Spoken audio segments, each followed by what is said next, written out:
Okay friends, ఇది AP history third యూనిట్కి సంబంధించినటువంటిది. సో దీనిలో ఆంధ్రదేశంలో ఉన్నటువంటి స్వాతంత్రోద్యమం ఏ విధంగా డెవలప్ అయింది అనేది ఇక్కడ తెలుసుకుంటున్నాం.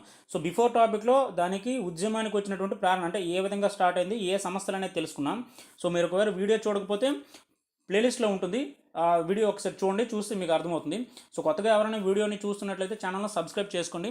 గ్రూప్ 2కి సంబంధించిన ఎస్ఐ మరియు కానిస్టేబుల్కి సంబంధించిన ఇన్ఫర్మేషన్ అంతా కూడా మీకు మైండ్ మ్యాపింగ్లో ఇవ్వడం జరుగుతుంది. అంటే టోటల్ ఛానల్ స్పెషల్ ఇక్కడ మైండ్ మ్యాపింగ్. నెక్స్ట్ పీడిఎఫ్కి సంబంధించినటువంటి ఇన్ఫర్మేషన్ అంతా ఫ్యూ డేస్లో మేము బ్లాగ్లో అప్లోడ్ చేస్తాం. ఎందుకంటే కొంచెం టెక్నికల్ ఇష్యూస్ వల్ల అప్లోడింగ్ అనేది అక్కడ లేట్ అవుతుంది. Sorry for the convenience. So ఇక్కడికి వచ్చేటప్పటికి ఆంధ్రాలో ఉద్యమ సమయంలో అసలు సంఘటనలు ఏ విధంగా అంటే యాక్చువల్గా ఇవి లెక్చర్స్ అసలు ఎలా వస్తున్నాయి ఏంటి అనేది లెక్చర్స్ రూపంలో నేను పెట్టాను. ఆ లెక్చర్స్ అనేవి ఇగో ఈ పేరుతోనే ఉంటాయి. సో ఫస్ట్ వన్ చూడండి, వందే మాతరం మరియు స్వదేశీ ఉద్యమం. దాని తర్వాత మనకి హోమ్ రూల్, తర్వాత సహాయ నిరాకరణోద్యమం, తర్వాత రంప విప్లవం అంటే అల్లూరు సీతారామరాజు గారి విప్లవం, తర్వాత శాసనోల్లంఘన ఉద్యమం, లాస్ట్ క్విట్ ఇండియా ఉద్యమం. సో ఇది మనకి దేశంలో ఏ విధంగా జరిగిందో దానికి కొంచెం కాంటెంపరీగానే మనకి ఇక్కడ ఆంధ్రాలో కూడా జరిగింది. సో ఇలా జరుగుతుండేటప్పుడు నెక్స్ట్ మీకు వీడియోస్ అన్నీ కూడా ఈ ప్రాతిపదికన అప్లోడ్ చేయడం జరుగుతుంది. ఇందులో మొట్టమొదటిది వందే మాతరం మరియు స్వదేశీ ఉద్యమం. ఇందులో మొట్టమొదటిగా స్వదేశీ ఉద్యమం కోసం చూద్దాం. అసలు స్వదేశీ ఉద్యమం ఎందుకు వచ్చింది, సో దాని యొక్క పరిస్థితి ఎలా ఉంది, పరిణామాలు ఏ విధంగా మారాయి అనేది. సో ఫ్రెండ్స్, ఇది స్వదేశీ ఉద్యమం, అసలు ఆంధ్రాలో స్వదేశీ ఉద్యమం యొక్క గమనానికి సంబంధించినటువంటి మొత్తం మైండ్ మ్యాపింగ్. సో ఈ దీనిలో టోటల్ కంటెంట్ అంతా కూడా కంప్రెస్ చేసి ఇవ్వడం జరుగుతుంది. మీరు క్లీన్గా వీడియో చూస్తుంటే మీకు ఈజీగా అర్థమైపోతుంది. సో ఫస్ట్ చూద్దాం ఇక్కడ. సో అసలు స్వదేశీ ఉద్యమం యొక్క లక్ష్యం, అసలు దీని యొక్క ప్రధాన లక్ష్యం ఏంటంటే స్వదేశీ వస్తువుల ప్రోత్సాహం. అంటే బ్రిటిష్ వారి యొక్క స్వేచ్ఛ వాణిజ్య విధానం వలన ఇంగ్లాండ్ నుంచి మన దేశానికి ఎగుమతులు ఎక్కువగా జరుగుతుంది. అంటే మనం ఎక్కువగా దిగుమతులు చేసుకుంటున్నాం వాళ్ళ యొక్క వస్తువులే. దీనివలన మన లోకల్గా ఉన్నటువంటి పరిశ్రమలన్నీ కూడా మూతపడుతున్నాయి. సో వాటిని ప్రోత్సహించాలి అనే ఉద్దేశంతో ఈ స్వదేశీ ఉద్యమాన్ని ప్రారంభించారు. ఇది ఒక ఆర్థికపరమైన ఉద్యమం. సో ఇక్కడ ఎందుకంటే ఆర్థికపరమైనది అని చెప్పామంటే, సో ఒక కంట్రీ డెవలప్ అవ్వాలంటే ఇండస్ట్రీస్ అనేవి పర్ఫెక్ట్గా ఉండాలి. సో మన కంట్రీలో ఇండస్ట్రీస్ డెవలప్ అయితే ఆటోమేటిక్గా దేశం కూడా అభివృద్ధి చెందుతుంది అనే థాట్తో ఉద్యమాన్ని ప్రారంభించారు. దీనికి మరొక ఉద్యమం కూడా ఉంది, వందే మాతరం ఉద్యమం. యాక్చువల్గా ఉద్యమం ఒకే త్రాటిపైన జరిగింది, కానీ దీని యొక్క ఇన్నర్ మీనింగ్స్ అనేవి మనకి సపరేట్గా ఉంటాయి. స్వదేశీ ఉద్యమం యొక్క ఉద్దేశం ఏంటంటే ఆర్థిక అభివృద్ధి. అదే వందే మాతరం ఉద్యమం ఏంటంటే ఇది ఒక రాజకీయపరమైన ఉద్యమం. అంటే బెంగాల్ను విభజించారు, దాన్ని మళ్ళీ కలపాలనేది వందే మాతరం ఉద్యమం. అట్ ది సేమ్ టైం మన స్వదేశీ పరిశ్రమలను అభివృద్ధి పరచాలనేది స్వదేశీ ఉద్యమం. సో దీనికోసం మన ఆంధ్రాలో కొన్ని సంస్థలను స్థాపించారు. సో ఇక్కడ స్వదేశీ ఉద్యమ కాలంలో కొన్ని సంస్థలు అనేవి ఇక్కడ స్థాపించబడ్డాయి. ఈ సంస్థల యొక్క ప్రధాన ఉద్దేశం ఏంటంటే మన స్వదేశీ పరిశ్రమలను అభివృద్ధి పరచడం, ప్రజలలో చైతన్యం కలిగించడం, వీళ్ళ యొక్క ప్రధాన ఉద్దేశం. సో దీని ప్రకారం మనకి స్థాపించబడినటువంటి మొట్టమొదటిది స్వదేశీ లీగ్. సో ఎప్పుడు స్థాపించారంటే ఇక్కడ 1906 మద్రాసులో స్థాపించారు ఈ స్వదేశీ లీగ్. ఈ స్వదేశీ ఉద్యమాన్ని ఎక్స్టెండ్ అంటే బాగా తెలిసే విధంగా, ప్రజల్లోకి వెళ్ళే విధంగా ఉద్యమాన్ని తీసుకుని వెళ్ళాలి అనేది వీళ్ళ యొక్క కర్తవ్యం. సో దీని కొరకు ఆంధ్రాలో 2 వ్యక్తులు సెలెక్ట్ అయ్యారు. ఎవరెవరంటే ఇక్కడ న్యాపతి సుబ్బారావు మరియు వెంకటరమణ. వీళ్ళిద్దరూ ఏంటంటే ఆంధ్రాలో స్వదేశీ ఉద్యమాన్ని ప్రచారం చేస్తారు. సో స్వదేశీ సంస్థలను ఏ విధంగా స్థాపించాలి, దానికి ఉన్నటువంటి అనుకూలనాలు ఏంటి, బ్రిటిష్ వాళ్ళ వలన మనకు వస్తున్నటువంటి నెగిటివ్స్ ఏంటి, సో మన పరిశ్రమలు ఏ విధంగా నష్టపడిపోతున్నాయి, ఇటువంటి విధానాలన్నీ కూడా వీళ్ళు వివరించడం జరుగుతుంది. నెక్స్ట్ బాలభారతి సమితి. ఇది 1907లో రాజమండ్రిలో స్థాపించారు. సో ఈ బాలభారతి సమితి కోసం మనకి పాల్ పర్యటన సందర్భంలో దీని యొక్క ప్రస్తావన వస్తుంది, మనం అక్కడ డిస్కస్ చేద్దాం. నెక్స్ట్ యువజన స్వరాజ్య సమితి. సో ఇది కూడా మన స్వదేశీ ఉద్యమాన్ని ఎక్కువ చేయాలంటే బాగా ఉద్యమాన్ని ఉధృత స్థాయికి తీసుకుని వెళ్ళాలి అనే ఉద్దేశంతో మొదలుపెట్టినటువంటిది.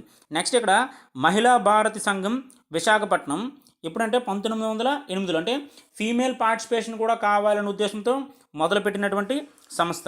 నెక్స్ట్ ఇది లజపతి రాయ్ విద్యాభివర్ధిని సంఘం, సత్తెనపల్లిలో స్టార్ట్ చేశారు దీన్ని.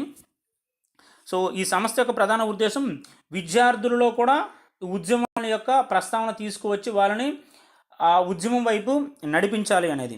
నెక్స్ట్ ఇది జనరల్ థింగ్. తాలూకా సంఘం ప్రొద్దుటూరు, నెక్స్ట్ గ్రామ సంఘం మధుకూరు కర్నూలు జిల్లా. సో ఇవన్నీ జనరల్ థింగ్స్ అడిగితే డైరెక్ట్గా అడుగుతూ ఉంటారు.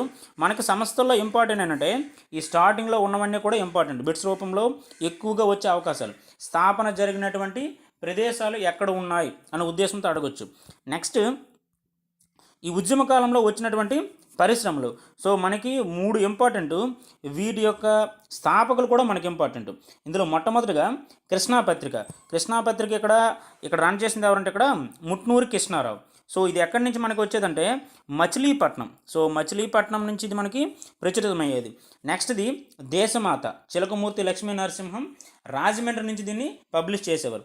నెక్స్ట్ స్వరాజ్య పత్రిక గాడిచెర్ల హరిసర్వోత్తమరం, ఇతను విజయవాడ నుంచి ఈ పత్రికను ఏంటంటే పబ్లిష్ చేసేవారు. సో ఈ పత్రికల యొక్క ప్రధాన ఉద్దేశం ఏంటి? సో అటు సైడ్ సంస్థలు కానీ ఇటు సైడ్ ఉన్నటువంటి పత్రికలు కానీ స్వదేశీ ఉద్యమాన్ని ప్రజల్లోకి బాగా పట్టుకుని వెళ్ళడం ద్వారా మనకి స్వదేశీ పరిశ్రమలను అభివృద్ధి పరచవచ్చు అనేది వీళ్ళ యొక్క ప్రధాన ఉద్దేశం.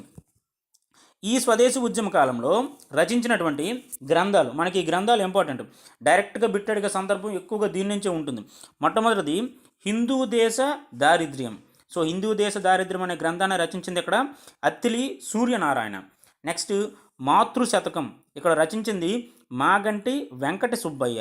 నెక్స్ట్ భారత దర్శనం రచించింది ఎవరంటే ఇక్కడ చెన్నాప్రగడ భానుమూర్తి. నెక్స్ట్ లాలా లజపతి రాయ్ రచించింది ఎవరంటే ఇక్కడ చెరుకువాడ వెంకటరామయ్య. సో ఈ గ్రంథాల యొక్క ప్రధాన ఉద్దేశం భారతదేశంలో బ్రిటిష్ వారి వలన కలుగుతున్నటువంటి నష్టాలను ప్రజలకు వివరించాయి. సో ఈ వివరించడం ద్వారా ఆటోమేటిక్గా వాళ్ళలో వచ్చే రెవల్యూషన్, ఆ మార్పు ఏంటంటే స్వదేశీ పరిశ్రమల అభివృద్ధికి ఉపయోగపడుతుంది. సో ప్రజలందరూ కూడా కలిసికట్టుగా పరిశ్రమలను అభివృద్ధి పరచాలనే ఉద్దేశంతో రచించినటువంటి గ్రంథాలు. నెక్స్ట్ మనకి ఈ విధంగా గ్రంథాలు పరిశ్రమలు ఉండటం వలన కొంతమంది వ్యక్తుల్లో పరిశ్రమలు స్థాపించాలి లేదా వాటికి సలహాలు ఇవ్వాలి అనే ఒక కుతూహలం ప్రారంభమైంది. సో దాని ప్రకారం ఈ ఉద్యమ కాలంలో స్థాపించినటువంటి పరిశ్రమలు ఇది. మొట్టమొదటిది అంటే పరిశ్రమలు అంటే ఇవి సంస్థ కూడా మనం చూడండి ఇక్కడ స్వదేశీ పారిశ్రామిక సంస్థ. ఇక్కడ ఈ సంస్థను స్థాపించింది ఎవరంటే ఇక్కడ జ్ఞాపతి సుబ్బారావు రాజమండ్రిలో స్థాపించారు. సో నెక్స్ట్ వన్ పారిశ్రామిక శిక్షణ కోసం యువకులను జపాన్కు పంపమని ఇక్కడ సలహా ఇచ్చింది ఎవరంటే భావనాచారి. సో ఉత్తుభ భావనాచారి గుంటూరు, ఇతను సలహా ఇచ్చారు ఏంటి? సో ఆ టైంలో మనకి జపాన్ అనేది రష్యాను ఓడించింది, అభివృద్ధి చెందుతుంది. సో అటువంటి సందర్భంలో అక్కడికి పంపించారంటే ఆటోమేటిక్గా మన వాళ్ళు అక్కడ ఉండే టెక్నాలజీ అంటే కొత్తగా గూడ్స్ని ఏ విధంగా తయారు చేయాలనేది వాళ్ళు తెలుసుకుంటారు. సో అలా తెలుసుకోవడంతో దాన్ని ఇండియాలో వచ్చి పెట్టేటప్పుడు స్వదేశీ పరిశ్రమలో అభివృద్ధి చెందుతుంది, at the same time employment కూడా జనరేట్ అవుతుందన్న ఉద్దేశంతో ఇతను ఏం చెప్పారు, కొంతమంది యువకులను జపాన్కి పంపించమన్నారు. ఇతని ప్రకారం జపాన్కి ఏంటంటే 2 వ్యక్తులు వెళ్ళారు. ఒకరు పెన్సిల్ తయారీ కోసం, మరొక అతను గడియారీల తయారీ కోసం.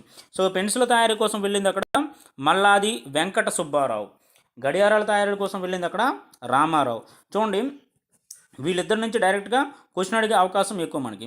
నెక్స్ట్ వన్ స్వదేశీ వస్త్ర దుకాణం. స్వదేశీ వస్త్ర దుకాణం ఎక్కడ మొదలుపెట్టారంటే కడపలో స్థాపించారు. స్థాపించింది వ్యక్తి ఎవరంటే జంగంకోట హరియప్ప. నెక్స్ట్ గోదావరి స్వదేశీ స్టోర్స్. సో గోదావరి స్వదేశీ స్టోర్స్ అనే పేరుతో రాజమండ్రిలో స్థాపించారు ఈ స్టోర్స్ని. ఇది ఎప్పుడు స్థాపించారంటే బిపిన్ చంద్రపాల్ పర్యటన సందర్భంగా అతనిచే ఈ స్టోర్స్ అనేవి అక్కడ ప్రారంభించబడింది. నెక్స్ట్ చూడండి కర్నూలులో యువకులను జపాన్కు పంపించడానికి చందాలను వసూలు చేశారు. ఇది డైరెక్ట్గా వచ్చే బిట్. సో ఆంధ్రాలో ఏ ప్రాంతంలో జపాన్కి పంపించడం అంటే పారిశ్రామికంగా అభివృద్ధి చెందించడానికి లేదా యువకులను పారిశ్రామిక జ్ఞానాన్ని అందించడం కోసం జపాన్ పంపించడానికి చందాలను వసూలు చేశారు. ఆ ప్రాంతం ఏదంటే మనకి కర్నూలు. అంటే ఇక్కడ స్వదేశీ పారిశ్రామిక సంస్థ ద్వారా యువకులకు నైపుణ్యాన్ని అందించడం. సో వాళ్ళ అభివృద్ధి ఎలా జరుగుతుంది, ఫర్ ఎగ్జాంపుల్ వేరే కంట్రీ నుంచి మనం ఇంపోర్ట్ చేసుకుంటున్నాం, వాటిని తగ్గిస్తూ మనం లోకల్గా వాటిని ఏ విధంగా అభివృద్ధి చెందించాలనేది వీటి ద్వారా బయట ప్రపంచానికి అంటే భారతదేశంలో కూడా నైపుణ్య సామర్థ్యం ఉంది అని తెలియజేయడం కోసం మొదలుపెట్టినటువంటి సంస్థలు ఇవి. సో నెక్స్ట్ ఉద్యమ కాలంలో మన ఆంధ్రాలో స్థాపించబడినటువంటి విద్యాలయాలు, జాతీయ విద్యా సంస్థలు. సో మొట్టమొదటిది రాజమండ్రిలో ఒకటి, నెక్స్ట్ మచిలీపట్నంలో ఒకటి స్థాపించబడ్డాయి. సో రాజమండ్రిలో దీనిని స్థాపించింది ఎవరంటే కరణం గున్నేశ్వరరావు. నెక్స్ట్ మనకి ఇది ఇంపార్టెంట్, మచిలీపట్నంలో 1907 సమయంలో బీసీ పాల్, మనకి బిపిన్ చంద్రపాల్ పర్యటన సందర్భంగా ఒక విద్యాలయాన్ని స్థాపిస్తారు అని ప్రకటన చేశారు. సో దానికి శంకుస్థాపన చేయడం అనేది జరిగింది 1907లో. దీనినే 1910లో బందర్ జాతీయ కళాశాలగా ప్రారంభించారు. ఇలా ప్రారంభించేటప్పుడు దీనికి మొట్టమొదటి ప్రిన్సిపల్ ఎవరంటే మనకి కొంపల్ల హనుమతిరావు. సో కొంపల్ల హనుమతిరావు దానికి మొట్టమొదటి ప్రిన్సిపాల్గా వర్క్ చేశారు. సో ఇది ఫ్రెండ్స్ అసలు స్వదేశీ ఉద్యమ కాలంలో మన ఆంధ్రాలో జరిగినటువంటి విశేషాలు. సో ఉద్యమ ప్రస్థానం అనేది ఈ విధంగా ఉంది. నెక్స్ట్ వందే మాతర ఉద్యమ ప్రస్థానం ఏ విధంగా ఉందో నెక్స్ట్ వీడియోలో చూద్దాం.